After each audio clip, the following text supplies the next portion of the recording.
Ladies and gentlemen, boys and girls, welcome to the Brandon Cruz Daily Fantasy Podcast. This is a show specifically designed for GPPs and people who are already informed on daily fantasy sports and how these contests operate.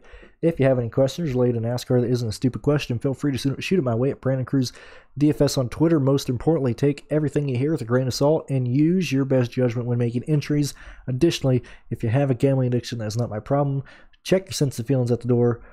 Disregard the background, as you've already heard the story behind that in the other video, and let's get right into it. As you can see, I have another sheet here. We're trying this out for 2 videos this weekend. We're going to see how you guys like it. If you're new, this isn't really made for new people. It's more in terms of, how to make lineups and everything, but we're at Talladega, so I figured I'd use this week to experiment, see what you guys think before I either implement this style for the rest of my content, or if I go back to the audio only, or if I do a hybrid of each one, because the audio only is way easier than this. But you can see that I got everybody gridded. I got names, I got rankings. What are these rankings? What are you using to calculate this, Brandon?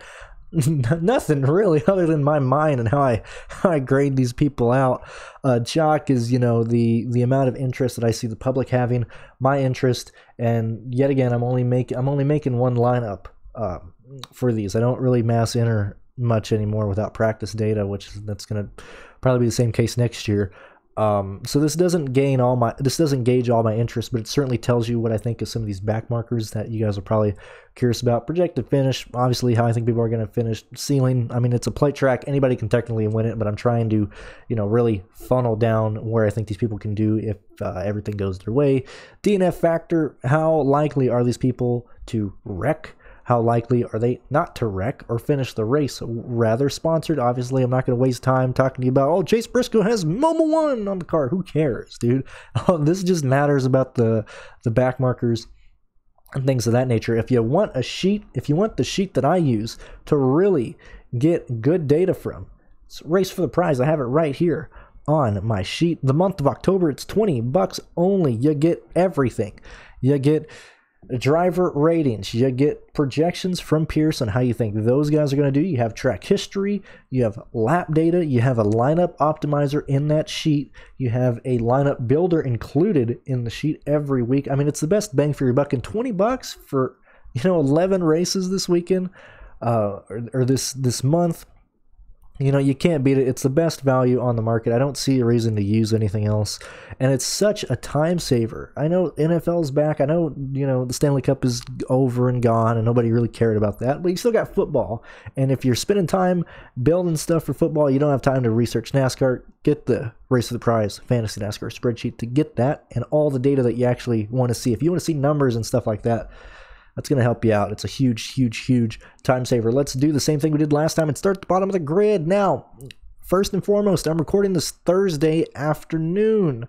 You gotta always go through social media, go through whatever means, talk to your crazy uncle, throw a rock at a kid down the street. If they got any information that they're not telling you, you got to see who's sponsored and who's not. I'm not going to make these videos, Friday afternoon, Friday evening to where they have a lifespan of 8 hours before nobody watches them ever again. So I can't figure out every single sponsor, okay? I can't figure that out, Wednesday, Thursday, whenever we record this. So please always look through those things to see if anybody adds sponsors, if they lose sponsors, if they're going to start and park, if they're not. You can always find that stuff on social media, whether it's Twitter, Facebook, Instagram, whatever it is.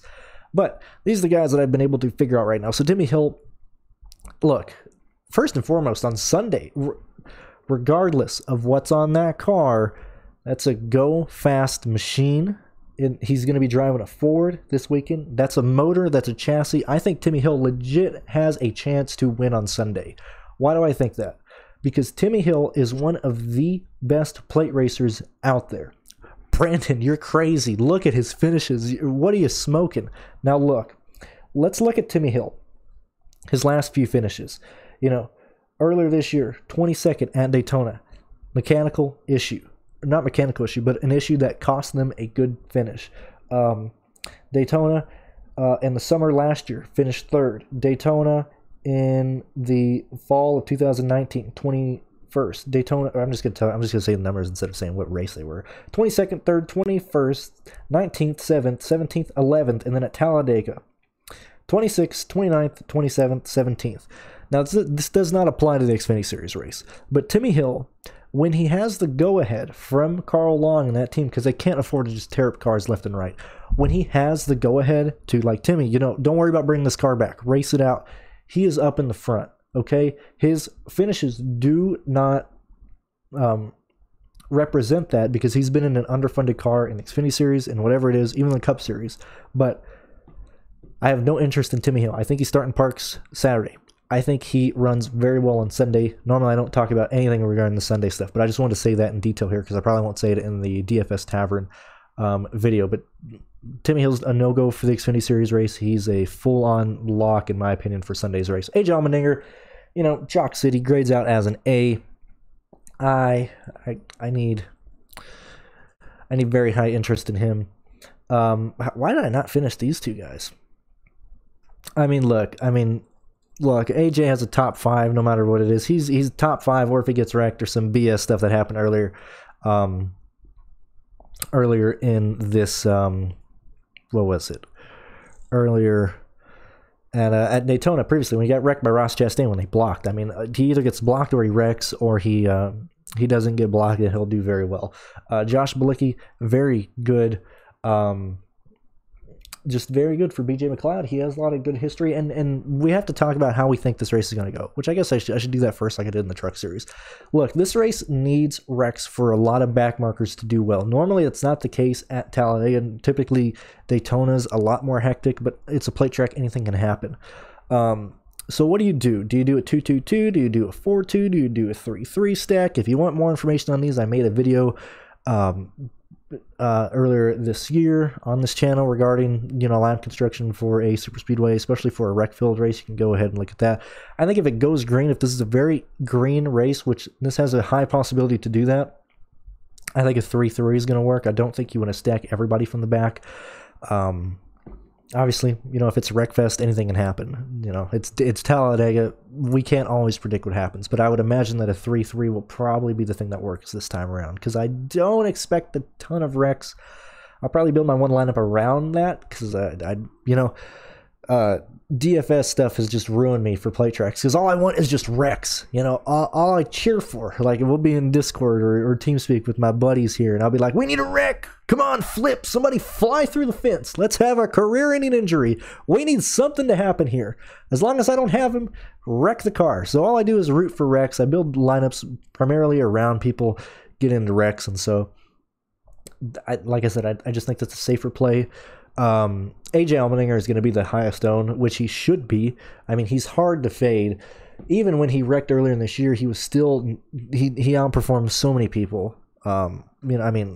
Look, even when he does poor, he's good. It's just better to pivot to better plays than try and fade the AJ Allmendinger play. I'd rather just eat that chalk and fade the chalk elsewhere. You know. I imagine AJ Allmendinger and Justin Haley are going to be a popular stack. Actually, the whole colleague group. I don't think I'd do a whole colleague stack with Ross, AJ, and Haley. Probably keep it down to 2. Most likely, the popular of those two will be AJ and Justin Haley. That leaves you $7,100 on average on DraftKings. I probably won't go that way. I don't think I'm going to be playing Haley. I'll probably play AJ Allmendinger. And just other people, but I imagine that AJ and Haley, you know, stack's going to be popular. Let's continue here. Joe Nemechek, yet again, as I just yapped about in the Truck Series video, I'm very high on Joe Nemechek. I like him at plate tracks. He's racing for MBM Motorsports, and why would MBM Motorsports bring him in? Let me just make sure here. Why would MBM Motorsports take? Where the heck is this? Why would MBM Motorsports bring in Joe Nemechek? It's not. God, I'm an idiot. It's Mike Harmon. I don't know why I said MBM. Why would Mike Harmon bring Joe Nemechek in? Why would he bring him back after all this time? You know, I like Joe, and I think he goes over. I think he goes under owned. I have a lot of interest in him. I think that car can finish 25th. You know, 18th with some wrecks here and there. I don't see him getting involved in an accident. I don't see him being DNF'd at all. And he's going to be sponsored. He'll have Back the Blue or somebody on that car. Cesar Bassarelli, a guy that I'm always very interested in on the plate tracks, and I'm curious to see if his ownership dips at any because he had such a poor finish at Daytona earlier in this year. If you remember, if you look back at his finishes, he has 36, 29, 30th, 29, 38th, 13th, and 17th at Talladega. Now, what has happened in these finishes, and why am I so high on him? I mean, he's caught up in bad, poor luck early in races. Look at this last race at Daytona, for example. He was minding his own business. An accident happens in front of him. He has to go into the wall to avoid it. It was either hit the wall or slam into a car. You know, he hit a wall. They tried to repair it. It blew a tire. They had to call it a night. That's been his story at these plate tracks at all. He's caught up in other people's mistakes. I'm hoping that Caesar's like, you know what? I love plate tracks. I show up to race them. Hopefully we can just stay out of trouble and actually finish a race for once. So I like Cesar Bassarelli. I don't think people are going to go for him. Chad Fitchum, I have him highlighted as a people should be. I can't even spell starting position correctly.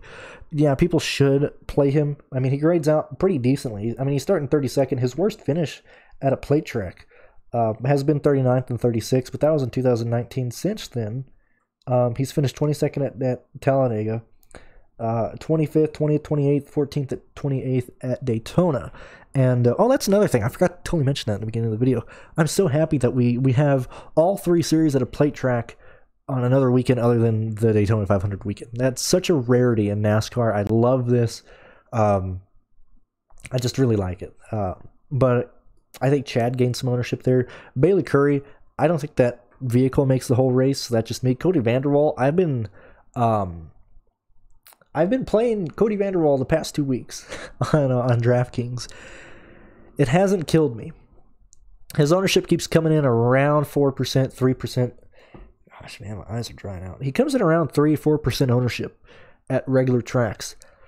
I gotta imagine it's the same thing here. He's not tearing up cars like he was early in the year. He's actually finishing races. He's touching the wall here and there, but he's not wrecking. Going back to a plate track, going back to a place he's finished 31st and 34th at the last two Super Speedway races that he's done. I like Cody Vanderwall here as purely, a GPP play, a percentage play. I like him. That's just me. I don't mind Cody Vanderwall at all. Ryan Vargas in the TikTok car. Typically, anytime somebody's just yapping about a sponsorship, or especially Ryan Vargas, because a lot of people like Ryan Vargas to begin with. I imagine he'll gain ownership. I don't want to play him at all. I think he finishes around 19th, somewhere around there, 13th with some wrecks. I don't think he wrecks or anything. I just want to be off the ownership. Do it for the memes. As I said, he's in the TikTok car. Vinny Miller, in a BJ McLeod machine. His track history looks very good. I got him ranked as a B for his grade.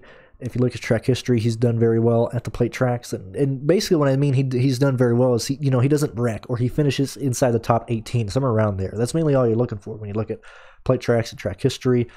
I have a little bit of interest in him. I think he finishes inside the top 20. I don't think he wrecks.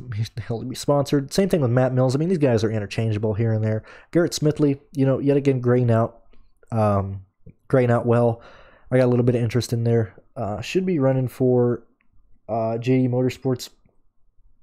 I don't mind that at all. Joe Graff Jr. is where I am really liking to go. He's starting 25th.